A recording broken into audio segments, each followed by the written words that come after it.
Here are 10 more stupid things that we see studio owners do, try to grow their business that just straight up don't work. Actually, there's 12 in this list because I didn't want to make a third video that only had 2 things in it. Okay, number 1, increasing the price on your high use or your long-term memberships, thinking that that's like costing you something. If you increase the price of your primary regular membership to your regular participants who are coming all the time because you're worried that like, oh, Josh is coming 5 days a week, it's costing me so much money when Josh comes. Those are your brand evangelists. Those are who bring everyone in. They're the one who make your community feel awesome and grow the classes. Increasing the price on them is very, very seldom the way to actually grow your business. Number 2, charging sign-up fees. Can we just get over this, especially in the yoga world now? What bullshit is this? Oh, I'm going to charge you an extra $50 to join my membership? What are you talking about? It's the same exact, I can sign up on your website by clicking a couple buttons and putting my credit card in. What are we talking about? The sign-up fee? Don't invent fake crap. People see through that. It doesn't work. It doesn't grow your business. And I don't know. I just think it builds bad trust. Number 3, locking people in on memberships. This is actually a big one, and maybe I have an unpopular opinion on this, but the whole idea of like, oh, it's a 12-month contract and you're locked in. Are you telling me that if I practice at your yoga studio and then 6 months in, I'm like, hey, dude, like I don't want to be in this membership anymore, that then you're going to force me to keep paying, or you're going to send me to collections to get that money from me? If you're not going to enforce on it, why have it in the first place? And from a purchasing decision-making standpoint, that's the biggest barrier for most people. The $100 a month versus $120 a month, that sort of difference, that's not why I'm going to decide to buy your membership or not. It's am I stuck doing this for the next year of time in case I don't like it in 3 months or something changes for me because I can't predict where everything is going in reality right now. That's the barrier. Long-term membership, locked in, BS. I don't like it. Number 4, cutting classes in slow season. If you're going to tell me that I should practice Pilates with you like X times per week, let's call it 3 times per week, I should do a Pilates class or a yoga class 5-6 times per week. That's the message. And if we can agree that consistency plus frequency are the first 2 tenets of success at whatever it is that the product is, right? Or like, let's say you're a therapist and I'm supposed to see you at X frequency, X cadence once a week, but then all of a sudden you're like, oh, the sun's out, tricked you, let's make it less available. You're basically communicating that I shouldn't have a habitual practice or habitually come with you anymore. Cutting classes in slow season, it's not that we never cut classes, but that won't grow your business. It won't improve your business. It won't improve the bottom line. That's what we see. Number 5, viewing front desk employees, receptionists, who really are not receptionists, they are salespeople, as an expense. This is huge. If I was starting a business today, like a yoga studio, the first group I would hire would be the front desk. I wouldn't even hire the teachers yet. I would hire the front desk first. It's that important. They're the face of the studio. They're the ones who are going to make sure everything goes smooth, getting in and out when it's a little bit messy. They're everything. They are not an expense. The ROI on that group inside your studio, if they are well trained, is 10 bazillion to 1. They're not an expense. Number 6, viewing a marketing budget as an expense and or cutting down on your marketing budget. Here's an internal data point. In the Yogapreneur Collective group of yoga studios, and after over a decade coaching in the boutique fitness and wellness industry across multiple styles, actually, what we find is that the average marketing budget, 1, doesn't exist at all. There is no actual budget. And 2, more importantly, when we look at how much is being spent on marketing, it's between 3 and 4% of revenue. You know what it should be? 7 to 10%, much higher.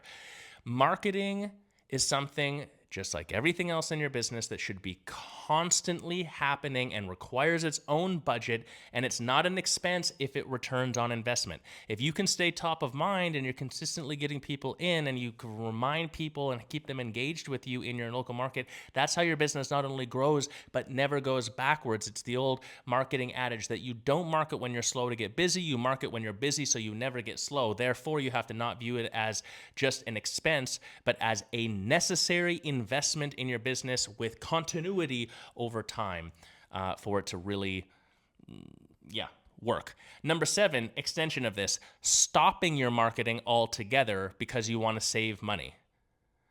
You know, it's January, it's already busy, people are gonna be coming into the studio anyways, I don't need to market. Wrong, that's not how marketing works. Like we just said, you market when you're busy so you don't get slow. It's not about marketing when you're slow so that you get busy. The idea that you would turn marketing off altogether is a silly idea. And here's the reason why it really plays out as a bit of a gut punch when you realize this. Whatever you are experiencing in your business right now is the accumulative effect of the last 3 to 6 months of your marketing efforts. So like if you don't have enough business right now and you're like, I need more marketing, you needed more marketing 3 months ago because there's a lag in effect. So when you're busy and you're like, oh, we're busy, I'm just gonna stop marketing, it's not about right then. That's when you should double, triple, quadruple down because you already have attention and traction and interaction going because you're thinking about 3 and 6 months ahead of where you are right there. Number 8, offering discounts or having sales all the time. It's not that you can't ever offer a deal or incentivize someone to make a specific purchase or create urgency in some way. But when you have sales, you just undermine your existing price. And in the most extreme examples of this, we've literally seen studios end up closing their doors because the vast majority of their clients refused to pay their regular price and would rather have their memberships cancel and then wait a few months for their sale to come out because they just knew that the pricing was total BS. It forces everyone to look at your business as something that they should be considering as an expense and should be considering how to get the best deal for it. If you are a service-based business, that's not really where the core decision-making is. Is this going to improve my life? Is it going to make things better? If I really think that what you're offering me will be transformative for me, I will find a way to pay for it if it is within my means. So having discounts all the time, race to the bottom. Worst case scenario, race to closing your studio down completely. Number 9, negotiating price with clients all the time. We see this all the time, and this is especially when the owner micromanages sales in the business. They're always wheeling and dealing. Oh, well, if this, then that, and I do that, you know. And then what ends up happening is your clients, they don't trust your price. They know that it's negotiable, that is, and they come in and they start asking you. They start asking you for a deal. This actually happened to me, not because we negotiated on price, but because it was a particular individual who had been accustomed to this in other yoga studios. Came and said, oh, I know that your annual pass is $1,500, but how about we do this deal? I'll pay $800 and I'll post something about it on Instagram or whatever. And I was like, what? No, get out of here. Why would we give you that deal? Like, is this only worth $800? Anyway, there's a big conversation about it, but don't negotiate on price. It's the wrong conversation. People purchase things based off of their emotional connection and the value that it offers them first. Then they use logic and rationale to back it up, which is the price. So if you are negotiating on price, you're pulling them out of the conversation of how can I serve you and help you and improve your life, and into the logical conversation, which then they are going to come at you and try to get the best deal possible because that's human nature. It's not malicious, just what it is. Stop negotiating on price. Number 10, pricing your intro pass super high because you don't want to undervalue. This is the funny thing, especially in the yoga world, but I see this in therapists, Pilates, HIIT gyms, all the time. People try to decrease their drop-in price, their single class price, which you should never decrease. You should only ever make that one go up. And then they try to increase the intro. So it's like 1 month for $89, and then subsequent months are $129 or whatever else. That doesn't make any sense. Because they're thinking, oh, well, it's a good deal because the person only has to come 4 times in this month and it's better than doing the drop-in or whatever else. People aren't going to do those maths. And honestly, they don't have any context for why it's a good deal of the value. When you're increasing the price of your intro pass, what that usually indicates is a misunderstanding of the perspective of your clients who are making the purchase of that, 1, and 2, the thought that it's undervaluing your product means you don't understand the context at which people are participating with you.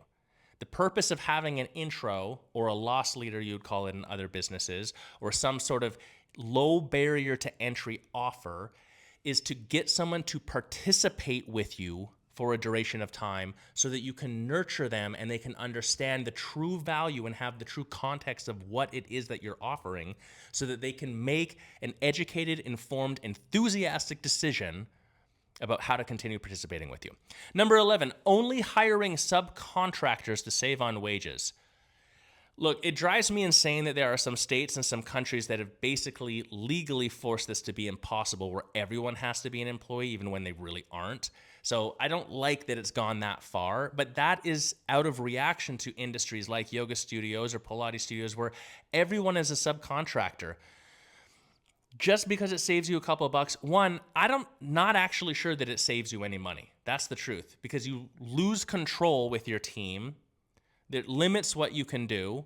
It puts you at actual legal risk, which you should never do, because we've had this happen with studios. If you get dinged, like, they go back years, and the back pay on that, we're talking about close the doors, you're fucking done. The whole thing is over just because you were trying to save a few bucks every month off of wages.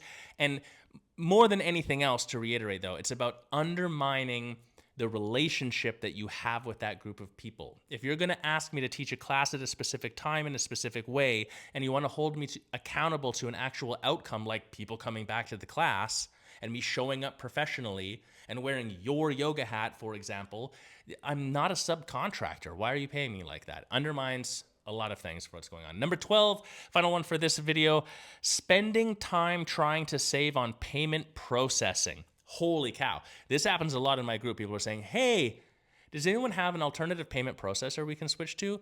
Now, I'm not saying, why wouldn't we get the best deal? Because payment processing, let's all be honest, is a friggin' racket where people are just scraping off of the processing of payment. But if you go from like 3.5% to 3%, okay, let's say even if you're a high volume business, there's like a few grand in there per year.